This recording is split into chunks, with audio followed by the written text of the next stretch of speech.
कि डॉलर कहां से दे दिए उन्होंने निकाल के चाइना को, लेकिन इसमें भी कुछ दाल में काला नजर आता है कि पैसे दे के फिर मांग लेंगे उनसे। यही है कि थोड़ा दे के फिर वो कहते हैं ना ट्रस्ट बिल्डिंग कर रहे होंगे कि यार ये ले लें फिर बाद में दे देंगे।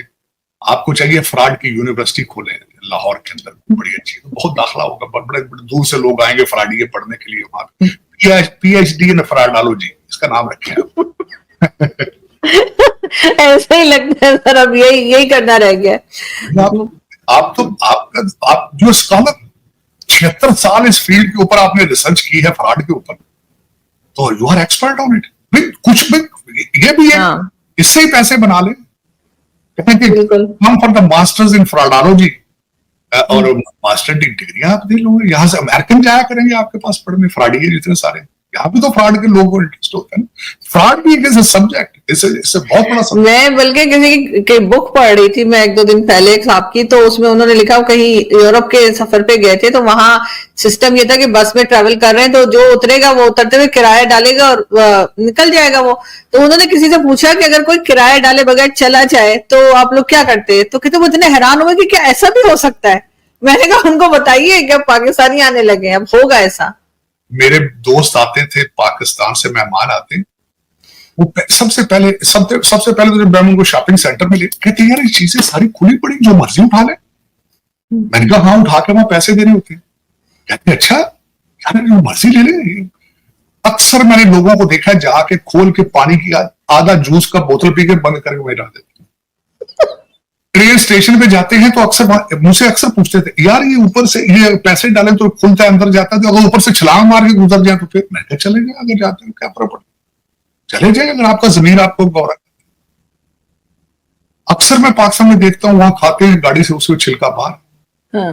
अब अच्छा मैं भी वहीं से आया हूँ, मेरी भी मैं भी बदतमीज था पहले, वो ऐसी बात तो नहीं है, लेकिन यहाँ आके सीखा कि आप कोई चीज खानी है जेब में डाल लेना, ट्रैश कैन देखना इंतजार।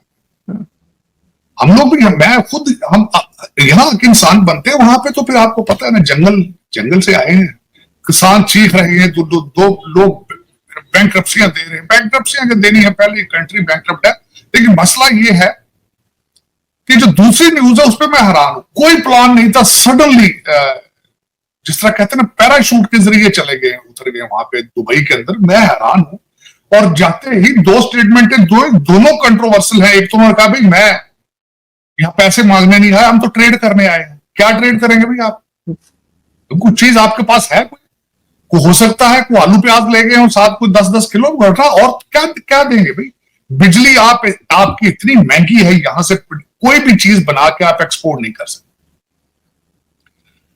गंदम का जो हालात आपने बुरा हाल किया है कि बाहर से मंगा के फिर अपने, और फिर उस पर घपले किए आपने, और उसकी क्वालिटी जो गंदम की है, जो इस वक्त लोग, वो आपको पता नहीं है, आपके फ्लोर मिलों वाले पाकिस्तानी गवर्नमेंट से गंदम नहीं ले रहे। उसकी क्वालिटी इन्होंने उनकी बोरियों में रेत डाल रखी है, और जिस तरीके से इन्होंने अफगानिस्तान में स्मगल की है गंदम, और मैं हैरान हूं कि टनों के हिसाब से स्मगल की, और पूछने वाला कोई अभी तक कोई उसके ऊपर एक्शन नहीं लिया गया अभी तक। ना चीनी का मुर्शद पाक थे, वो तो मजहबी हमारे लीडर हैं, उन्होंने उनके दौर के अंदर चीनी की बड़ी इन्वेस्टिगेशन हुई, कुछ भी नहीं किया। इस गंदम की अब हो रहा है, मैडम ने तो खैर पंजाब की जहां से सबसे, उन्होंने कह दी ये तो भाई ये गंदम पता नहीं क्या है, गंदम का बुरहान तो है ही नहीं पाकिस्तान में, किस चीज की बात कर रहे हैं? जो पिछले 18 महीने के जिनका सिर्फ काम था इलेक्शन कराना, वो ऐसा तड़का लगा कर गए हैं, और फिर जाती दबा कहते हैं ये गंदम का बुरहान जो है ये तो चाय की प्याली में तूफान है। और कहते हैं यार इतनी ऊंची ऊंची बातें क्यों करते हो? $1 बिलियन ही है ना, $1 बिलियन क्या है, क्यों मजाक करते हो?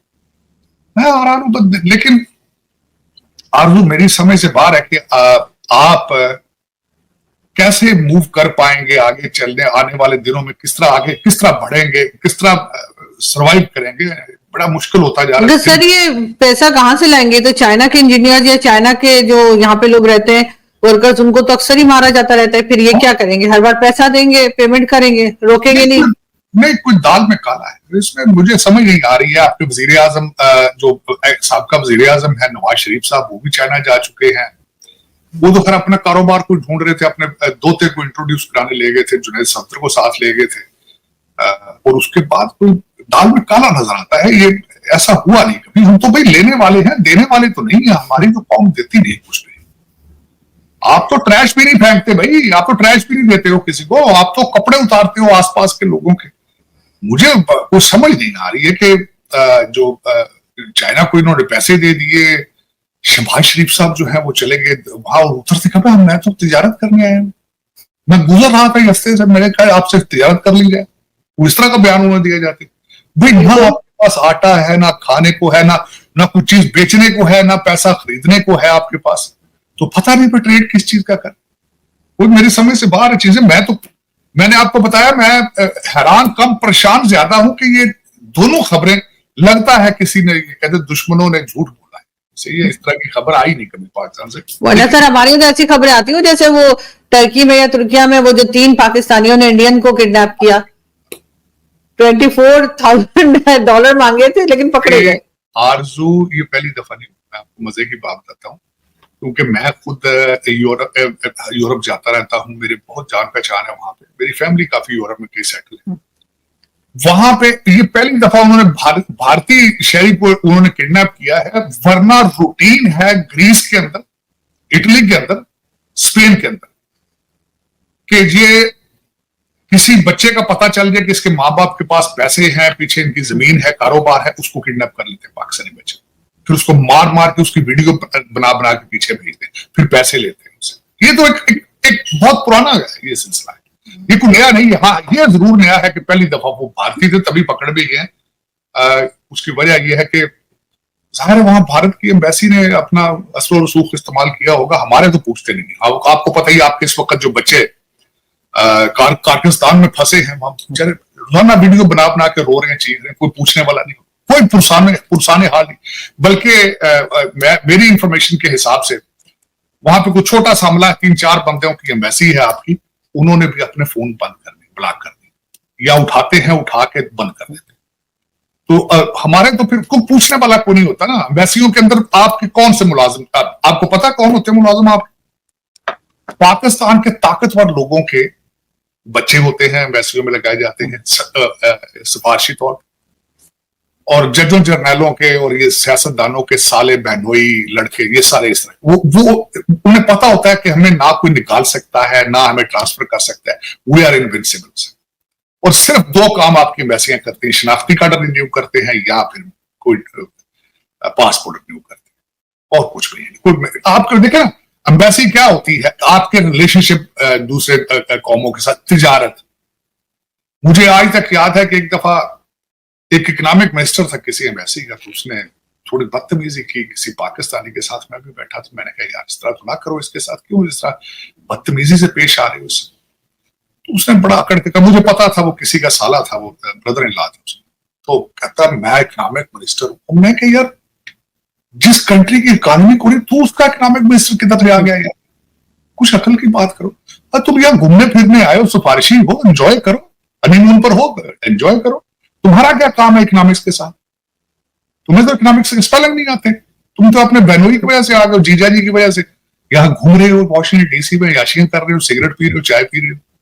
लेकिन इस तरह आरज़ू दर हकीकत मैं दुख के साथ आजकल जो आपके छठा स्थान चल रहा है, अदालतें जिस तरह छठा साहब चला रहे हैं, सारे जज ही छठे हैं, तो वो इनकी बड़ी रोजाना खबरें सुनते हैं अजीब अजीब। कभी कहते हैं इसको पकड़ ले, उसको ले आओ, इसको कर लो, वो कर लो।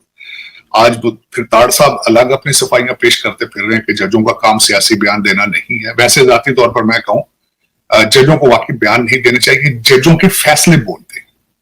अगर आप ईमानदार हैं तो आप अपने फैसलों के जरिए कम्युनिकेट करें, सियासत में ना आए। लेकिन ये फिर क्योंकि सारे सिफारिशी हैं, ये भी इनकी अपॉइंटमेंटें भी तो आपको पता ही है जिस तरह ये आते हैं।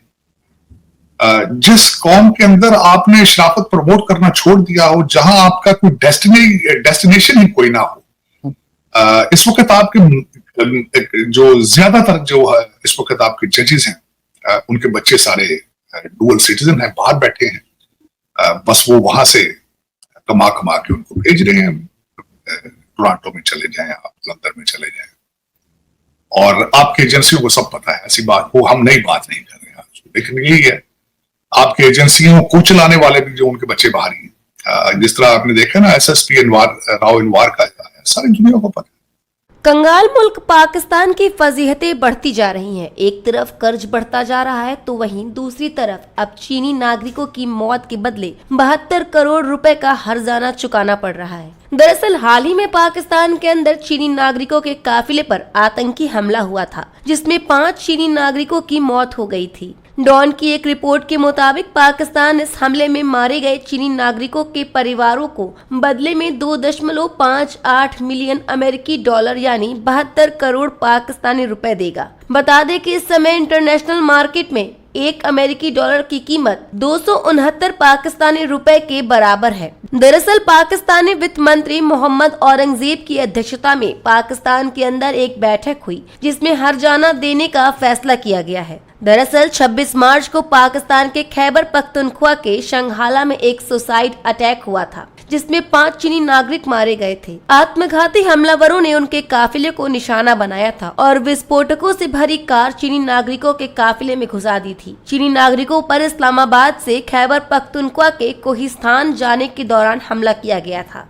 हमलावरों की चीनी नागरिकों की कार में टक्कर मारने के बाद वह खाई में जा गिरी थी। बता दें कि सभी चीनी इंजीनियर दासू से अपने कैंप की ओर जा रहे थे। विशेष रूप से दासू पहले भी आतंकियों के निशाने पर रहा है, जहां 2021 में एक बड़ा हमला भी हुआ था। तब एक बस पर हुए अटैक में 9 चीनी नागरिकों समेत 13 लोगों की मौत हुई थी। बलूचिस्तान में दशकों से स्थानीय आबादी पाकिस्तान सरकार के खिलाफ विद्रोह कर रही है, लेकिन बावजूद इसके चीन ने यहाँ भारी मात्रा में निवेश कर रखा है। मसलन चीन पाकिस्तान से अपने देश तक एक इकोनॉमिक कॉरिडोर बना रहा है, जिसमें ग्वादर पोर्ट समेत आसपास के इलाकों का विकास किया जाना है। बलूचिस्तान का एक बड़ा हिस्सा इसी CPEC प्रोजेक्ट का भी हिस्सा है, जिसका बलूचिस्तान लिबरेशन आर्मी के लड़ाके विरोध करते हैं और आए दिन हमलों को अंजाम देते हैं।